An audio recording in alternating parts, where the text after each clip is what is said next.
into the darkness of this world, into the shadows of the night, into this loveless place you came, lightened our burdens, eased our pain, and made these hearts your home.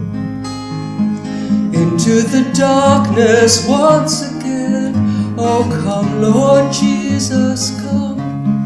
Come with your love to make us whole.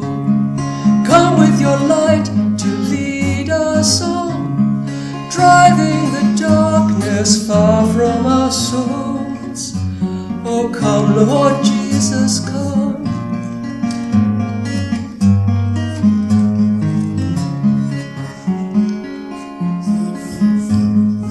Oh holy child Emmanuel, hope of the ages, God with us, visit again this broken place, till all the earth declares your praise and your great mercies own.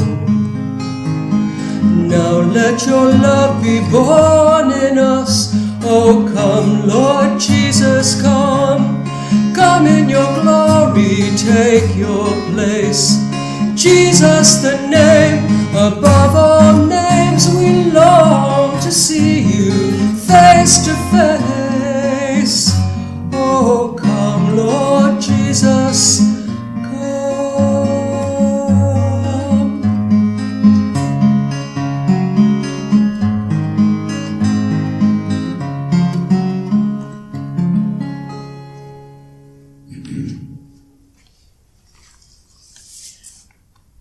My name is Mary.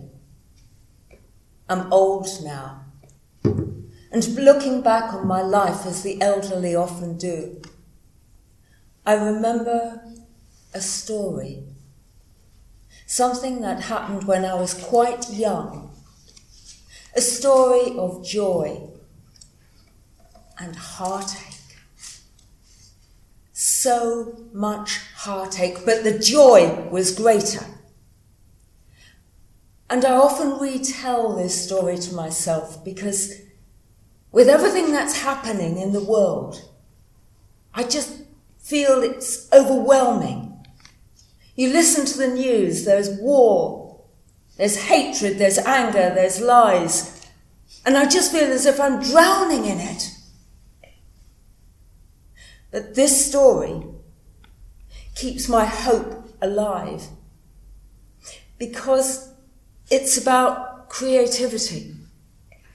It's finding a way forward when, without it, the darkness would just close in. What is this story?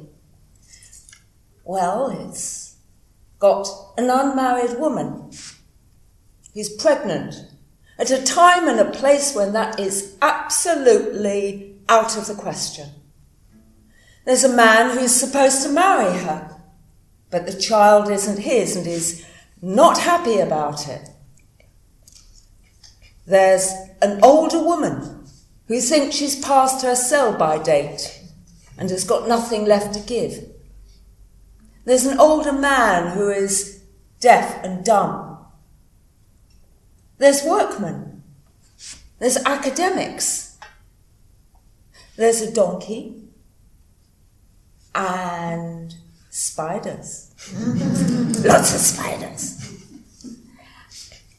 And there's also a woman who's a refugee from another land. A woman who has fled war and torture and destruction. She hardly spoke our language, but it was her seeing my distress and doing something which saved the day. And it was her, when the darkness seemed to be ready to swallow everything, who lit a candle in the darkness and kept hope alive. It all began when I found out I was pregnant. I was 15, 16, I can't quite remember. I was engaged, but my fiancé wasn't the father. In fact, nobody was the father. It was God being creative. It was God finding solutions when everything seemed at a loss.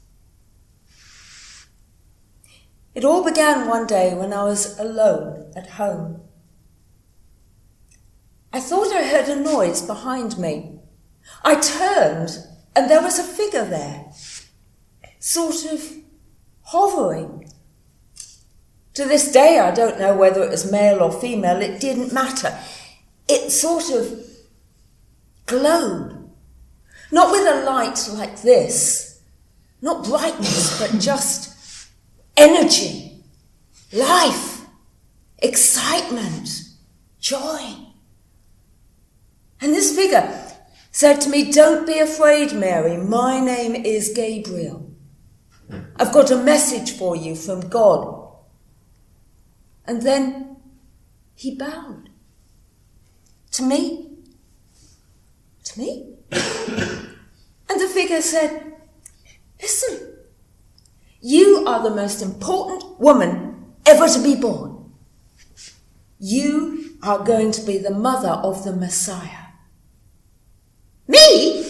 Why me? Why not you? Gabriel smiled and said, "The Messiah needs a mother. Now, it's going to happen, and you're going to be pregnant by tonight." What? I'm engaged, but it's an arranged marriage. I hardly know my fiancé, Joseph, the carpenter at the other end of the village. We certainly haven't done anything. And I'm not the sort of girl to go up behind the olive trees with the boys after work. Gabriel said, "I know. This isn't an ordinary pregnancy. It's God being creative. For he who is life is going to fill you and surround you with his life. And that life will give birth. And you will call his name Jesus."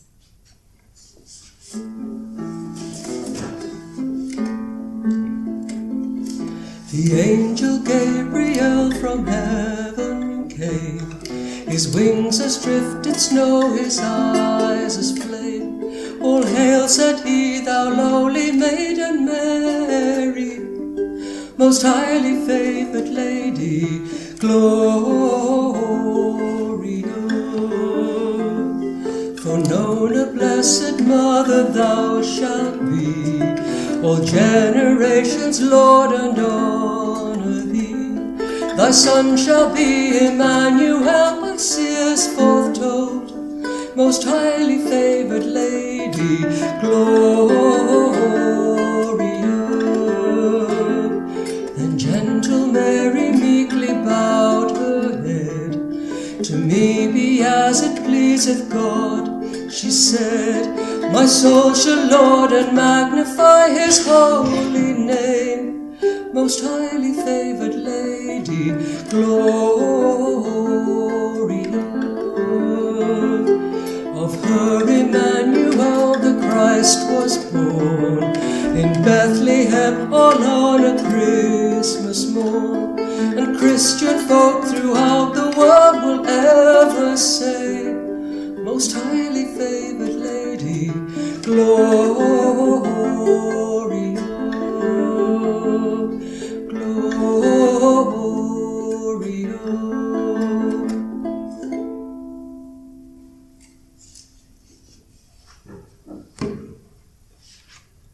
I was so full of joy. I didn't know where to put myself.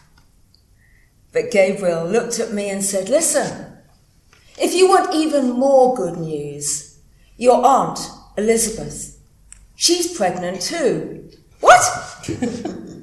"She must be 50 if she's a day." Gabriel said, "Don't let her hear you say that. She's only 48. But her son is going to be very special too. He will be filled with the spirit of the prophet Elijah. He will come and prepare the way for your son. For if you want to tell somebody something really important, you sit them down and say, now listen, this is really, really important. So think of this baby like somebody who goes into a field, pulls out the weeds and clears the stones and makes it ready for the sower to come along. So when the seed is sown, everything grows strong and rich. Or maybe like a trumpeter, a herald, blasting trumpet sounds all through the heavens, proclaiming the King of Kings is to be born. This is him. He's going to say, prepare the way of the Lord. He's going to get people ready. And with that, Gabriel was gone. He didn't say goodbye or use the door. He was just not there as much as he had been there. Well, I didn't know what to do. Half of me wanted to run up to the rooftop and yell, the Messiah is going to be born! And I'm going to be his mum, me! The other half, well, I was only a kid, wanted to run away and hide and curl up somewhere very small and dark and pretend it wasn't happening at all.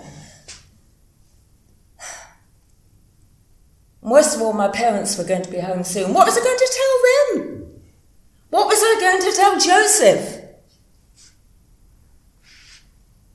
Then I had an idea. If Elizabeth's baby was a miracle too, she was the one person in the world I could talk to. The one person in the world who would understand. So when my parents came home, I said, and it was absolutely true, a messenger had come and told me that Aunt Elizabeth was pregnant. And as she was a little bit older, maybe I could go and lend her a hand for a while. Well, my parents thought this was a great idea. And my dad was very fond of his older sister. So I set off.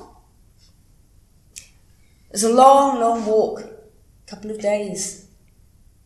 By the time I got to Elizabeth's house, I knocked on the door, opened it and said, Elizabeth, Elizabeth, it's me, it's Mary. Ow!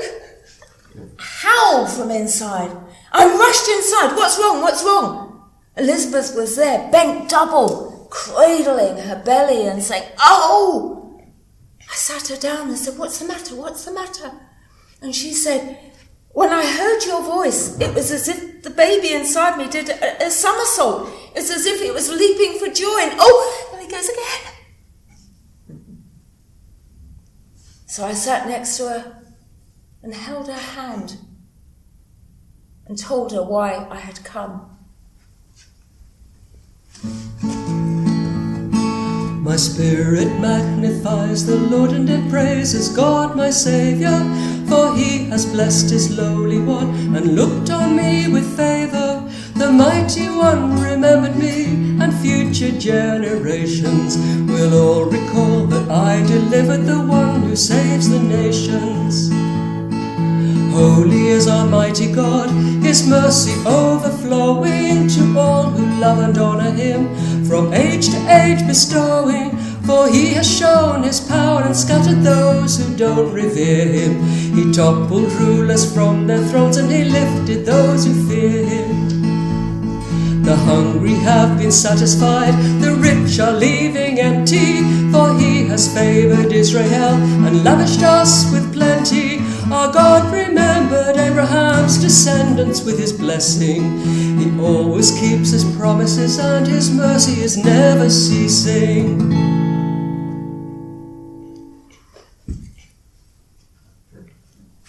When Elizabeth knew what had happened to me, despite her size, she slid off the chair, knelt before me, put her hands on my stomach and prayed thanks to God. But then she couldn't get up.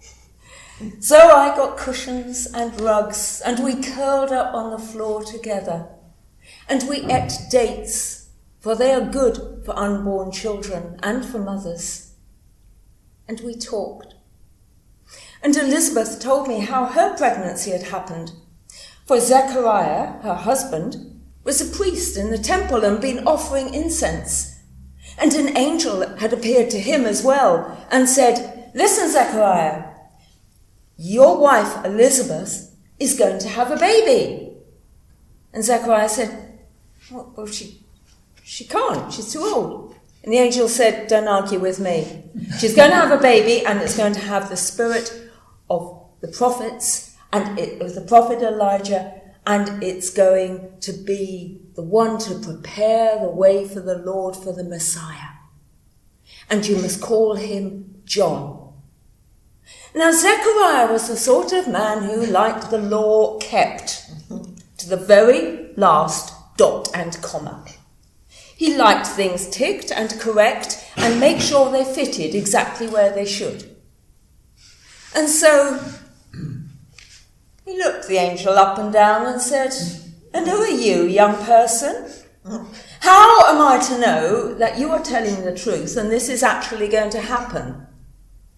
And the angel said, "You will know because from now on until the baby is born, you will be silent." You don't argue with angels. And it reached out its hand and touched Zechariah's lips. And from that moment on, he could say nothing. He went out into the temple and had to ask for a tablet and a stylus to write. He came home, showed me what he'd written. I must admit, I quite like him like this. He's not telling me what to do all the time. Well, I stayed with Elizabeth. I helped as much as I could. And I even helped with the birth of John. He was a beautiful baby. 8 days later, we went to present him in the temple. Elizabeth handed him to the priests, and the priests were about to name him Zechariah after his father. And Elizabeth said, "No, his name is John." "I think you're wrong, Elizabeth. There's nobody in your husband's family called John." So Elizabeth made signs and said, "Write it down." So Zechariah called for a tablet and wrote, "His name is John." And in that moment, he was able to speak. And he said, "I was an idiot. I was wrong. I should have listened first time. This is John, the prophet, the one who's come to prepare the way." All of this cheered me up. All of this gave me hope and faith and courage to go home. I was beginning to show. I had to talk to my parents, and I had to talk to Joseph, and I had to do it soon. So the next day I set off back for Nazareth. And as I walked, I thought and I prayed. And as I approached the village, I stopped on a hilltop and looked down. I saw the house I'd grown up in, and the house where Joseph lived, where I would be moving into soon, if he married me. I took a deep breath. What were they going to say? As I journey home, I'm wondering, will I be rejected?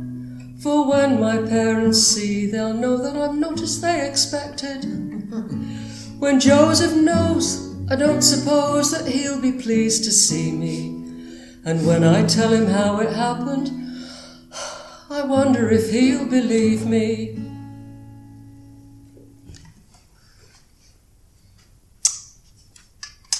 Well, I went home I told my parents I wanted to speak to them, and I told them everything, top to bottom, every last word. There was a long silence. Mum and Dad looked at each other, they looked at me, they looked at each other. And at last Dad said, "Okay, we're going to have to tell Joseph, but we will come with you." So then began the long walk down the high street up to Joseph's house. He was very pleased to see us, welcomed us in, sat us down, and then saw the look on our faces. I took a deep breath and explained. I told him everything. He went rather pale. And then he said, "Mary, you have a very good reputation. I don't doubt that you're telling the truth. I can hear you're telling the truth. I can see it in your eyes. But I think something must have happened. You had an hallucination, or you were ill at the time or something. But things just don't happen this way. I know you're telling the truth, but I can't believe it. I hope you'll understand if I break off our engagement. We won't make a big fuss. You don't need that. We'll just very quietly stop making plans for the wedding."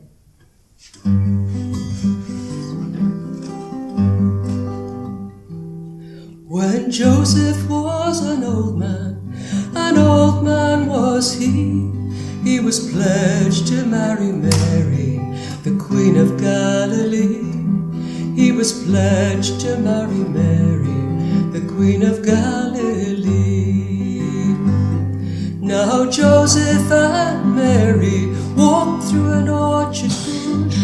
There were cherries, there were berries, as red as any blood. There were cherries, there were berries, as red as any blood. Then Mary spoke to Joseph, so meek and so mild. "Joseph, gather me some cherries, for I am with child." "Joseph, gather me some cherries, for I am with child." Then Joseph grew in anger grew he. "Let the father of thy baby gather cherries for thee. Let the father of thy baby gather cherries for thee." Then up spoke baby Jesus within his mother's womb. "Bow down, you tallest cherry, that my mother might have some. Bow down, you tallest cherry, that my mother might have some." Then bowed down the highest cherry tree into his mother's hand, and she cried, "Oh, look now, Joseph, I have cherries at command." And she cried, "Oh, look now, Joseph, I have cherries at command." Then Mary plucked a cherry as red as any blood, and then she travelled homewards, all with her heavy load. And then they travelled homeward, all with her heavy load.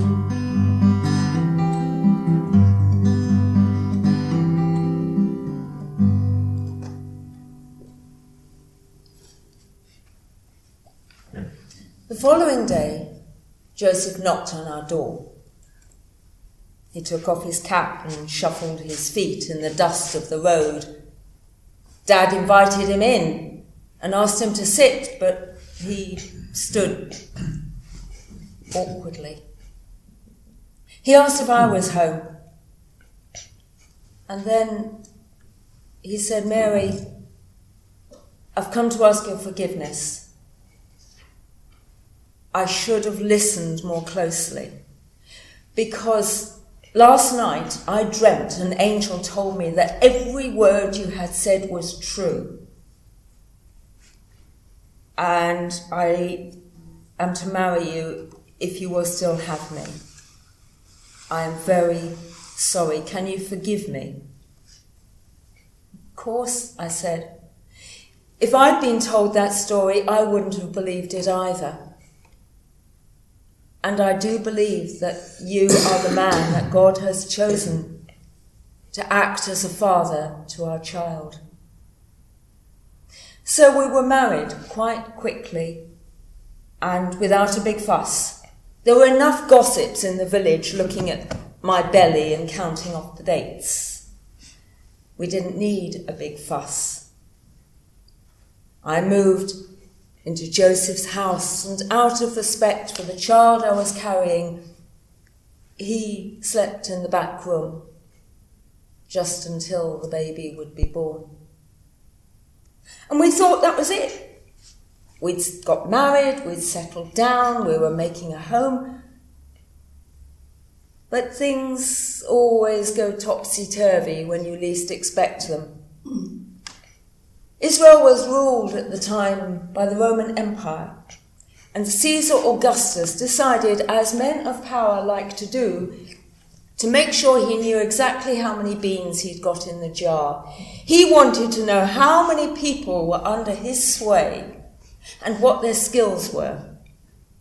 He ordered a census throughout the whole of the Roman world, and every man had to go back to the place of his birth to register his name and where he lived and what he did. So Joseph had to go back to Bethlehem, where he'd come from. I was almost due. Joseph was worried about leaving me behind, and I was worried about giving birth without him there. So Dad gave us an old donkey. We packed, Joseph helped me up, and we set off. It was a long, dusty, bumpy ride. And by the time we were almost in Bethlehem, I was in agony. My back hurt, my stomach hurt, I hurt all over. And I was fairly certain my contractions were starting. Joseph held my hand and said, "Don't worry, love. Very soon we will be in Bethlehem. I have lots of aunts and uncles and cousins. Somebody will put us up. Very soon you'll be in a cosy bed with somebody kind looking after you." But when we got to Bethlehem, it was heaving. Joseph went round to all his relatives, and nobody had got any spare room, not even floor space. We put our money together. We had no choice but to pay for a room at the inn. But the innkeeper wasn't very helpful. "You should have booked," he said. "Come earlier. Haven't you ever heard of Airbnb?" And he was about to turn us away, but his wife came along, elbowed him out and said, "Listen, don't be so harsh. That poor girl's about to pop. She can't give birth in the street." And she said, "Listen, love, we've really got no room, but there is the stable out in the courtyard. It's not very comfortable, but it's shelter." "Anything," we said, "anything. I'm sure my contractions have started." So she led us out, across the courtyard into a stable at the back. It was just a rickety building of wood and planks and a bit of thatching. She opened the door and she got a broom, swept it out a bit, got some fresh straw, put it down, and said, "That's all we can do. I'll bring you some water and food in a bit." So I lay on the straw, and I hurt. Joseph sat beside me, and I said, "Listen, how sharp is your knife?" "Very sharp. Why?" "Because the baby is coming, and you are going to have to cut the cord." "What? That's women's job. I don't know anything about babies or giving birth. Don't do this to me." So I said, "Well, you're going to have to do something about it." Go out and see if any of your relatives know a midwife or a nurse or something. So he dashed out, and I could hear him running up and down the street saying, is there a doctor? Is there a nurse? Is there a midwife? Anybody? Can anybody deliver a baby? Help, help, help! And then he came back and leaned against the pillar of the door and said, there's nobody. The nearest midwife is 2 villages away. I don't know what to do.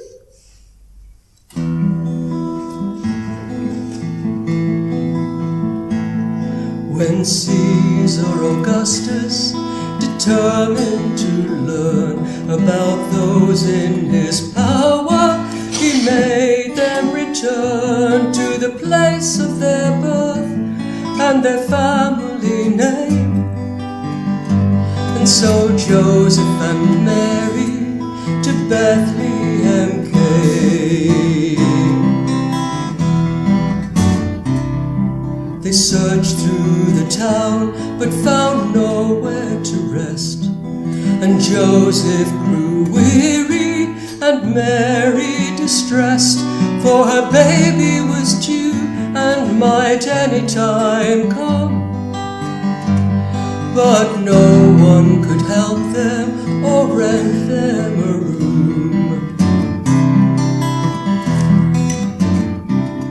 Then an innkeeper offered his squalid cowshed, and Joseph, so grateful, made Mary a bed from the straw that he found on the floor of the barn. What a pitiful place for a king to be born. Said Mary to Joseph, the pains have begun. Come closer and help me deliver God's son. But Joseph, bewildered, could only stand by, as in fear and frustration she started to cry. Oh Joseph, the pain it gets worse. Go fetch me a healer, physician or nurse. But when none could be found, he returned in despair, to find a strange woman had answered their prayer.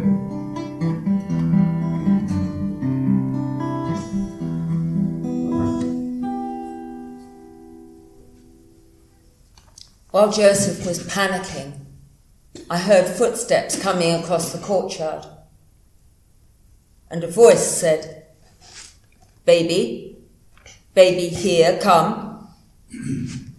Joseph stepped back and said, Are you a midwife? Baby, bring, said this voice. I tried to sit up. Is that a midwife? Let her in. And Joseph looked and said, I'm not sure. She's a foreigner and she doesn't speak our language properly. And in the doorway, I saw a tall, imposing woman with long, dark hair. But her skin wasn't like ours. It was more the colour of pink milk, and blue eyes, the colour of summer skies. She said, Bridget, baby, bring. I said, come in. And Joseph said, are you sure? And I said, yes. Well, it's either that or you deliver the baby. Oh. Well, listen, I said. I think she's sent by God. Who else? If there's nobody else, it's all we've got, Joseph. Let her in. Bridget came in and I said, I'm Mary. Joseph, my baby is coming. She looked at me, looked at Joseph and said, you, man, shoo, away. He looked nervously and I said, listen, go and see your uncle. It'll be all right. Come back later or tomorrow. If you're sure. Shoo, man, bye-bye. Shut the door. And she smiled and came and sat by me and put her ear on my belly and listened. Then she said, "You, baby, strong. You, baby, very good." And then she started looking through our bags to see what we had and hadn't got. She bustled into the inn and came back with several buckets of water, a large plate of bread and fruit and cheese and towels. And then she talked to me. I didn't understand a word, but it didn't matter. She was so kind, so comforting. And then slowly the sun began to set, and the evening light spilled through the cracks in the wall like dark red blood, seeping across the stable floor. Bridget got up, and she went and opened the westward door, and I said, "What are you doing? It's cold." And she said, "Old ways go must. Shoo, shoo." And then she shut the door. And she came and she sat by me. And she started to sing. She stroked my head.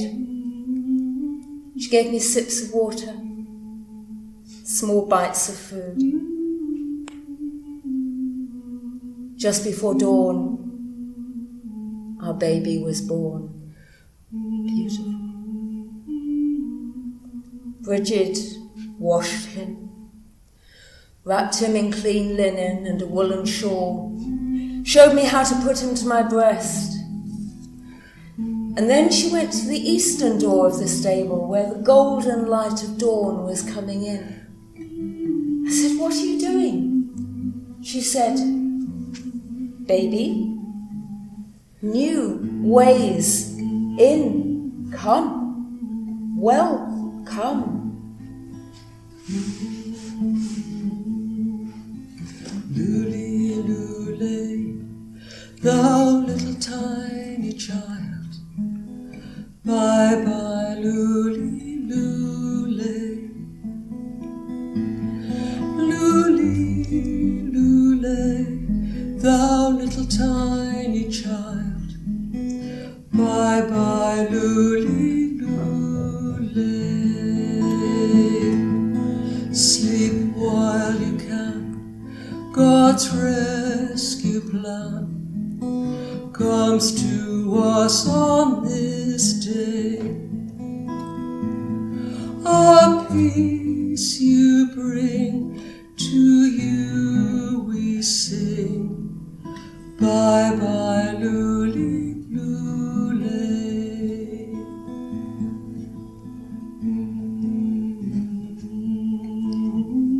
A little later, Joseph came back, peeped around the door. "May I come in?" "Yes," I said. "Baby Jesus has been born."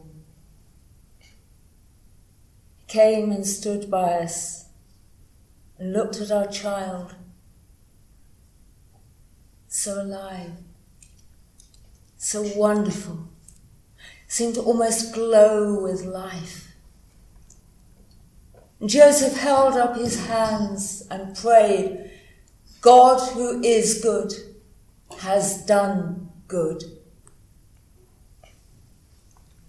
And then he scooped him up, held him, kissed him, and loved him. The day went well. Jesus fed well and slept well. And at night we were just settling down to try and get some sleep when there was a bang, bang, bang on the door. Joseph opened it. Outside there was a gaggle of blokes, all with muddy boots and rather smelly sheepskins. And one of them said, "Here, sir, is there a baby inside?" And Joseph said, "Well, yes." And they said, "Can we have a look at their baby?" Joseph said, well, yes. So they stamped the mud off their feet and came in and they looked at the baby and looked at me and they said, wowzers. Oh, he's a beauty in him. And Joseph said, I'm sorry, how did you know about the baby and who are you? Here, sorry sir, we be shepherds. We look after they flocks from the temple, not far from here. And we was settling down for the night and it was getting dark. And suddenly the old sky lights up. Now, not like lightning, nothing like that. It was all a swirl and a mix of colours. There was red and purple and green and blue and yellow and orange and sparkly bits like them galaxies all colliding. Only it weren't galaxies. No. When we looked a bit more, it was angels all swirling around. Then we realised they weren't just swirling any old how. They was dancing and they was singing and they was... That was magnificent. And they sang and they said, here lads, you've heard of the Messiah? Well, yes. Well, the Messiah, he'd been born not far from here, down in Bethlehem. And if you want a bit of an eyeful, go and have a look. He's a nice little cute little bubba. And then they started singing and dancing again, twirling around. And then these was gone. So we thought, well, we've heard of the Messiah, so we thought we'd better go down and have a look, have a deco. So here we is, and this is him, is it? This be the Messiah? Well, yes, I said. Call him not a beauty, innit? And then they said, oh, sorry, we're forgetting our manners. And they opened their backpacks and they shared their food with us. There was meat and cheese and wine.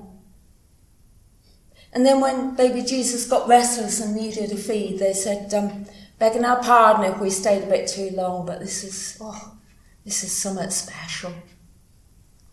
And then one of them gave us a cake to share, and another one slipped Joseph a bottle of beer. And then they left.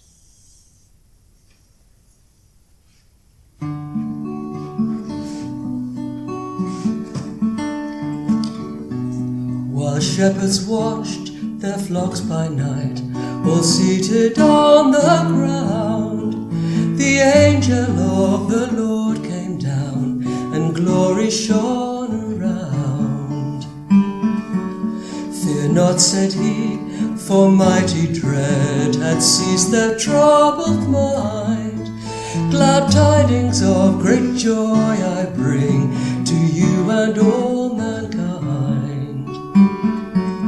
To you in David's town this day is born of David's line a Saviour who is Christ the Lord, and this shall be the sign.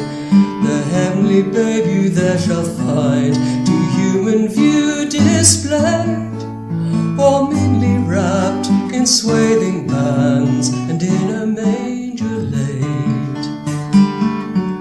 Thus spake the seraph, and forthwith appeared a shining throng of angels praising God, who thus addressed their joyful song.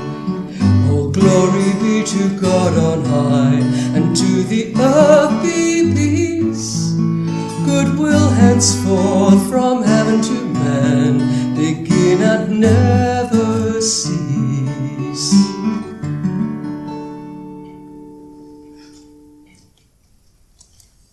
After the census was complete, we didn't go home.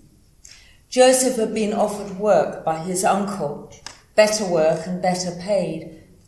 And we thought that maybe if Jesus grew up surrounded with people who didn't know when we'd got married and how late it was, that things might be a bit easier all round. So we rented a house And Bridget, who was a refugee from war and from disaster, had nowhere to live, so she stayed with us. And I couldn't have coped without her. She was wonderful. And once again, we thought everything was settled and we knew what the future was going to be. Family life and doing our best. Then one day, when Jesus was about a year old, late in the night, maybe even before dawn, there was a knock on the door, an urgent knock. Joseph went down and opened it, and outside were 3 very imposing-looking men.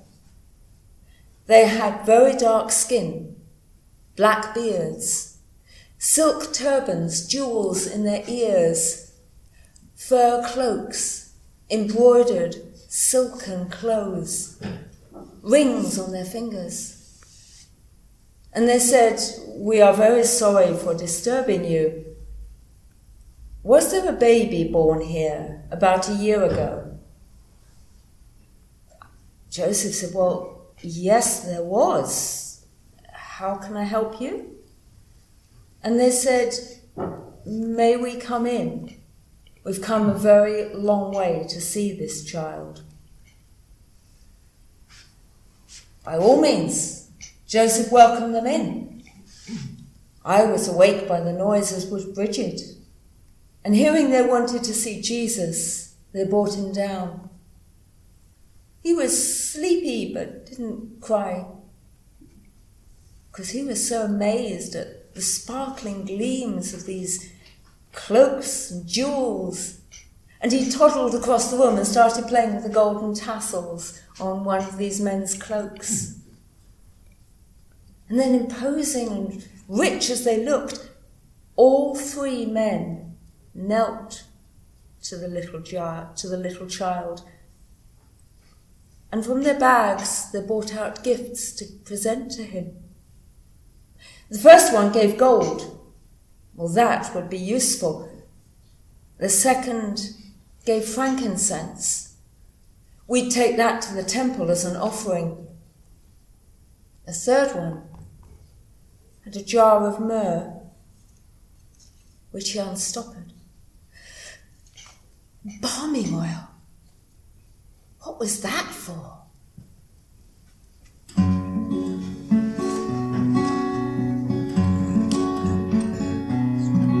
Did you ever, in the darkness, see a new light in the sky, or a bright new constellation? Did you ever wonder why the astrologers were watching for the long-awaited sign that announced the Messiah's coming? And then at last the stars aligned.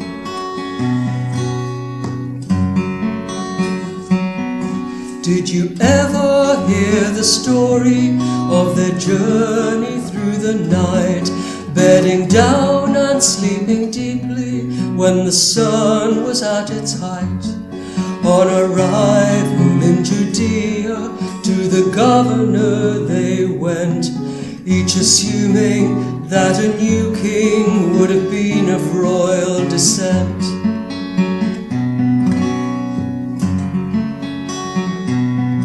Did you ever once imagine that the Lord of all could be living in a humble hovel in contented poverty?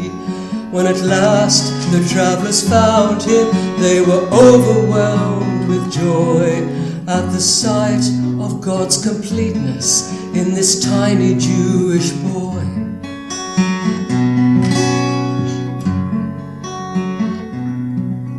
Did you ever smell the perfume of the myrrh and frankincense as it filled the room around them with a fragrance so intense? Though the gold they brought to Jesus was extravagant, it's true, no gift could be as costly as the one he gives to you.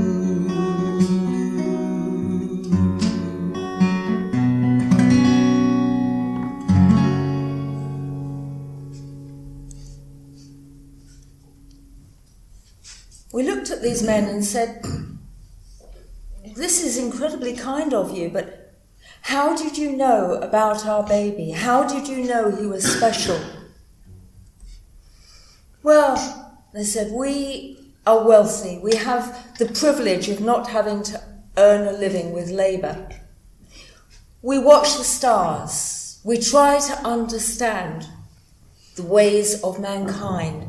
We try to understand what is happening in the world, so we may give people guidance and wisdom to find a good, true path." And one night, about a year ago, a new star appeared in the sky. And when we consulted our charts, we realised this star heralded the birth of somebody so important, somebody so overwhelmingly vital to the history of humanity. We had to come and see him for ourselves. So we set off. We'd been travelling very slowly. We could only go by night. It's taken us a year to get here, but now we're here. We are so pleased. It's been a privilege. But we have paid our respects. We won't detain you any longer. And they got ready to go, and then one of them said, "You know, it's a funny thing. While we were on our way here, we almost went to the wrong place. For the star hung for one night, almost but not quite, over Jerusalem. And then we thought, well, if a king's being born, he'll be bound to be born in a palace, right? So we went to the palace of your king, your overlord, whatever you call him, Herod. And we asked him to see the baby king. And he said, no king has been born here. No child's been born in the palace for a few years.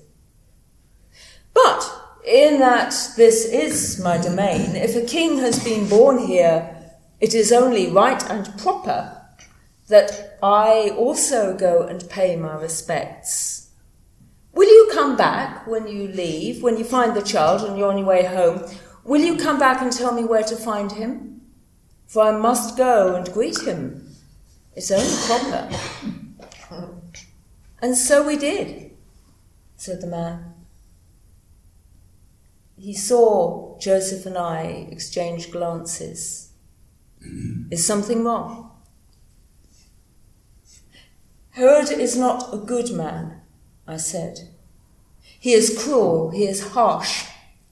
His way of paying his respects to our baby will be with the sword edge, not with gifts. We wondered, said the man. We will go back a different way. Peace be with you. And they left. We tried to get back to sleep, but it was almost dawn, and we were worried. In the morning, Bridget came to us and said, you, bye-bye, go away. Herod, bad man. Herod, kill. Herod, find.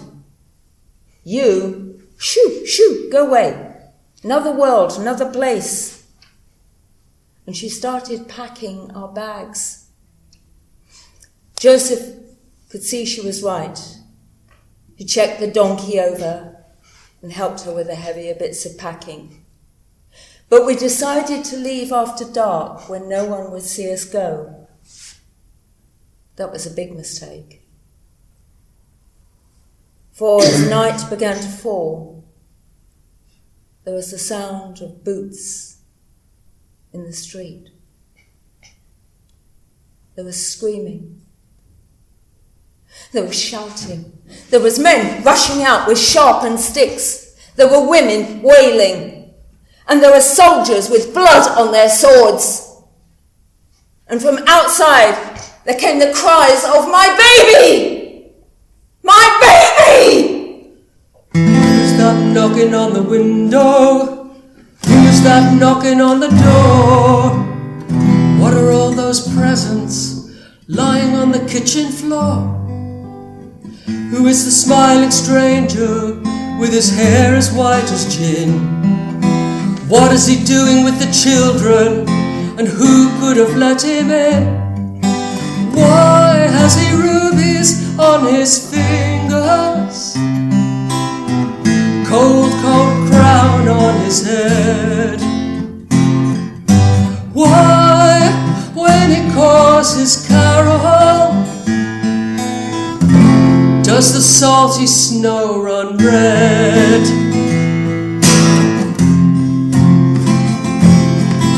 Why does he ferry my fireside as a spider on a thread? His fingers made of fuses and his tongue of gingerbread. Why does the world before him melt in a million suns? Why do his yellow yearning eyes spurn like saffron buns? Watch where he comes walking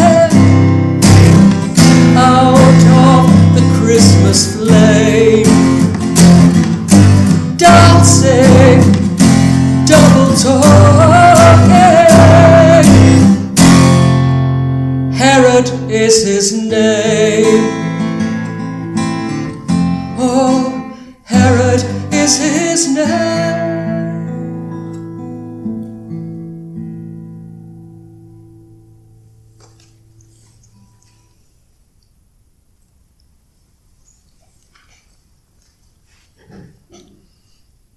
Joseph, very quietly and firmly, took us out to the stable. He helped me onto the donkey's back and handed Jesus to me. He was crying, he was wriggling, and Bridget came rushing out to put another shawl around him and said, "Listen, your baby, shine. You cover baby. So no see in dark, shining child. No, you, bye-bye, you go, shoo." And I said, "Aren't you coming?" "No," she said, "I job to do." And she showed us a crown she'd made of woven withes and straw. And there were candles in it. And she lit them and put them on her head, picked up a scarf that she carried as a bundle, and she said, "You go back way. You in dark, cover baby. I out the front. Shine. Lights. Soldiers me see. Think I you. They follow. I lead wrong way. Bye-bye." She blew a kiss to Jesus. We hurried out the back streets. We couldn't waste such a good opportunity. She went out the front where the women were crying. The men were still trying to fend off the soldiers. The streets were wet with blood. The swords glinted in the darkness. And she stood there, holding this bundle, head glowing. And the soldiers turned and said, "They said the baby glowed. That's got to be her." And they started to follow her. But she was small and lithe and quick and ran through the streets. And the soldiers, with their big hobnail boots and their swords and their armour, were slow and slipped on the blood they had spilt. She outran them and made her way through the woods, still her crown glinting in the darkness. Get her, said the soldiers, but she still kept just ahead of them until she came to a rocky valley. And there she stood, holding this bundle, rocking and praying in her own way, with words that made no sense to the soldiers. They soon surrounded her, lifted their swords, pointed them at her. "Oi, you! What are you doing here?" "I pray," she said. "Well, give us your baby." "No baby." shook it up. It was a scarf. Cold. And why have you got those lights in your hair? Dark? Me no fall down? The soldiers were livid. There's got to be a baby somewhere. People in the village said she was carrying the baby, the one we're looking for. Search! Feet stamped off through the darkness.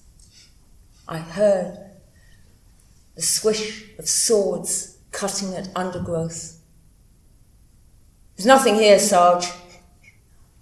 She's just some mad foreign woman, leave her. And they marched away. Meanwhile, I rode the donkey, carrying a squirming, sobbing Jesus.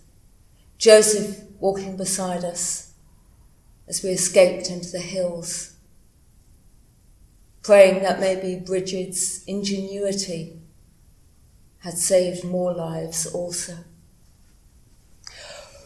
Bridget packed the donkey, sent it on its way, hatched a plan for leading Herod's men astray. Follow, follow, follow, follow through the night. Bridget led them all a merry dance as they pursued the light. Follow, follow, follow, follow through the veil. Well, she tricked them well and truly, so their search was doomed to fail.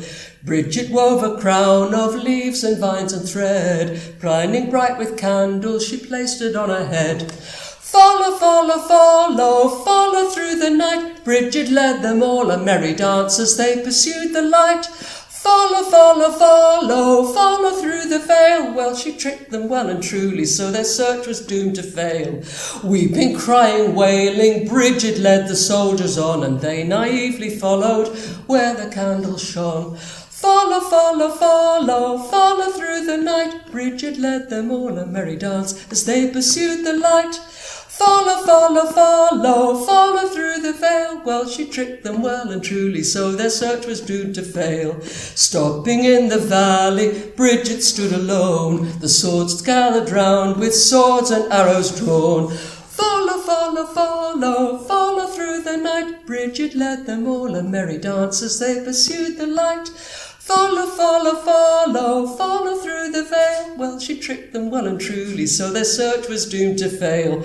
Why do you walk in darkness with candles in your crown? Sweetly Bridget answered, so I don't fall down. Follow, follow, follow, follow through the night. Bridget led them all a merry dance as they pursued the light. Follow, follow, follow, follow through the veil. Well, she tricked them well and truly, so their search was doomed to fail. Cleverly she tricked them, led them all astray, while Mary and the Holy Child got clean away. Follow, follow, follow, follow through the night. Bridget led them all a merry dance as they pursued the light. Follow, follow, follow, follow through the veil. Well, she tricked them well and truly, so their search was doomed to fail. We walked all night. Jesus was restless. But what else could we do?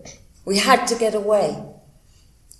As dawn came, we realised we had to hide, because Herod would not give up.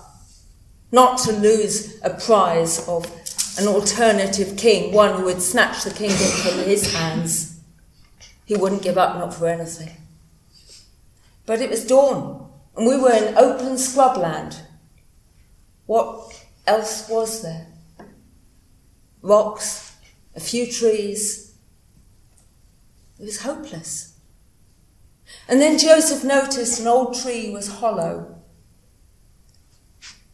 Get in there, he said, and the soldiers will be looking for a woman, a child, a donkey and a man. Just a man and a donkey, with any luck, they'll just walk past. So I wriggled inside the tree. He handed Jesus to me, and then he hung his cloak over a branch, hoping to conceal the entrance slightly. Oh, Jesus stank. He really needed changing, but what could I do? I fed him, I soothed him, I gave him a little bit of bread to suck. and he was so tired he soon settled down. And it was then that I noticed the tree was full of spiders. There were those little red ones with slightly shiny backs, and yellow ones, and white ones with long legs that are so fine they almost look like ghost legs. Big, black, hairy ones. Spiders everywhere. And I thought, what happens if they crawl all over Jesus and wake him up? But they didn't. They were busy around the entrance to the tree. As they jumped and crisscrossed and span webs that glinted silver in the morning light, I watched in amazement. And very soon there was a thick silk curtain hanging over the entrance. And just in time, because in the distance we could hear the stamp, stamp, stamp of boots. Lots of boots marching this way. Jesus was asleep, and I prayed and prayed he would stay asleep. "Company, halt!" The boots stopped. Someone stamped over towards the tree. "Oi, you! Get up!" I could hear Joseph's voice saying, "Yes, sir, how can I help you?" "Has a woman and a kiddie come past here with a man and a donkey?" "No," said Joseph, "I haven't been here long, sir, but I haven't seen a man and a woman and a child and a donkey go past here. Not while I've been here. Nobody like that has gone past." The soldier looked at him and said, "Well, if you haven't been here long, perhaps they're hiding hereabouts. Others up the road saw them come this way in the early light." "Go and search." Boots stamped, stones kicked, swords slashed at leaves. Jesus stirred but didn't wake. I was holding my breath. I could feel my heart pounding. I was sweating. Boots came right up to the tree. I heard the pulling of cloth as they ripped Joseph's cloak off the bough. "Here, this tree's hollow." And another voice said, "Yeah, but it's all covered in cobwebs. Nothing's inside there. Come on, we're wasting our time." "Company, fall in!" The boots stamped into line and marched away. There was silence for a long time. Then at last Joseph said, "Are you all right?" "Yes," I whispered. "Jesus is asleep." "Good. I suggest we rest here until nightfall. We daren't travel in the day." As the evening came on, Joseph ripped the silky webs aside, sticky and crackling. He took Jesus out and helped me out. We found a stream, washed him, changed his clothes, fed and watered the donkey, and set off into the darkness. But as we walked towards Egypt, we talked. What would life be like in a foreign land where we didn't speak the language? Would we be all right? But then God had given us so many people who had helped one way or the other, just by seeing a need or acting or creatively imagining and thinking of a way around the problem. He'd even used spiders. He wouldn't let us down now, refugees in a foreign land.